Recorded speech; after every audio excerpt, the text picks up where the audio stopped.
শ্রদ্ধেয় আজকের পরিচালক মহাশয়, উপস্থিত ইসলামী ভাই সকল, প্রশংসা আল্লাহ তাআলার জন্য, যিনি আমাদেরকে গুরুত্বপূর্ণ একটি মৌসুম, ইবাদতের মৌসুম রমাদান মাস ইবাদত করার সুযোগ করে দিয়েছেন। তার প্রশংসা আলহামদুলিল্লাহ।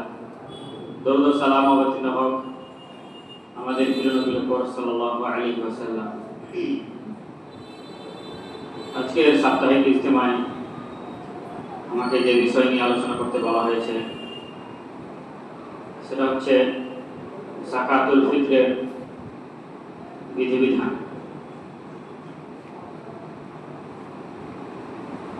যদিও সময় অল্প, তারপরে আমি মোটামুটি চেষ্টা করব গুরুত্বপূর্ণ পয়েন্টগুলো নিয়ে আলোচনা করার। আমি 10টি পয়েন্ট নিয়ে আলোচনা করব ইনশাআল্লাহ।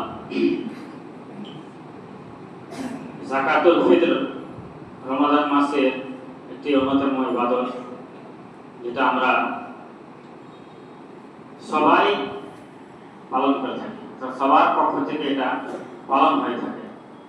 আমরা জানি দুটো যাকাত ইসলামে রয়েছে নামের দিক থেকে, যাকাতুল মাল আর একটা হচ্ছে যাকাতুল ফিতর।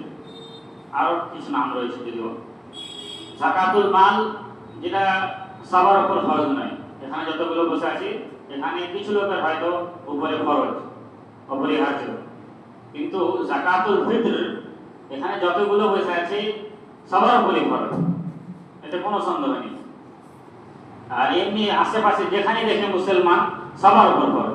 এমন কোনো এটা বিধানটা এমনই একটা বিধান যে অন্যান্য বিধানের থেকে খুবই ফরজ হওয়ার দিক থেকে খুবই গুরুত্বপূর্ণ। কারণ এখানে ধনী গরিব, ছোট বড়, নারী পুরুষ কোনো মানে নেই, বাধাবি নেই।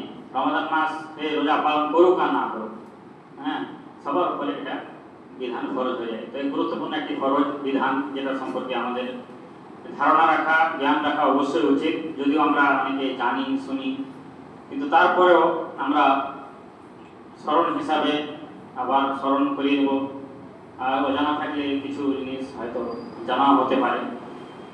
যাই হোক, প্রথম পয়েন্ট নিয়ে যেটা আমি আলোচনা করবো সেটা হচ্ছে যাকাতুল ফিতরের অর্থ কি। যাকাত মানে আমরা জানি পরিশুদ্ধ হওয়া, আর ফিতর বলা হয় যে রমাদান মাস বা সিয়ামকে ভঙ্গ করা। আমরা যেহেতু রমাদান মাসের পুরো মাস সিয়াম পালন করে, সিয়াম ভঙ্গ করে এই যাকাতটা দিয়ে থাকি, এই জন্য এটাকে যাকাতুল ফিতর বলা হয়। আরো কিছু নাম রয়েছে, যেমন আমরা প্রচলিত অর্থে যেটা ব্যবহার করি ফিতরা, এটাও কিন্তু আরবি শব্দ, যদিও আমরা এটা সচরাচর ব্যবহার করি। তো ফিতরার শাব্দিক অর্থ হচ্ছে স্বভাব, আর এর সাথে নামকরণ বা এই অর্থের সাথে, এই শব্দের সাথে গভীর মিল রয়েছে। ফিতরা মানে হচ্ছে স্বভাব, আর ফিতরাটা এই জন্য দিতে হয় যে আমরা জানি যে রমাদান মাসে সিয়াম পালন করতে গিয়ে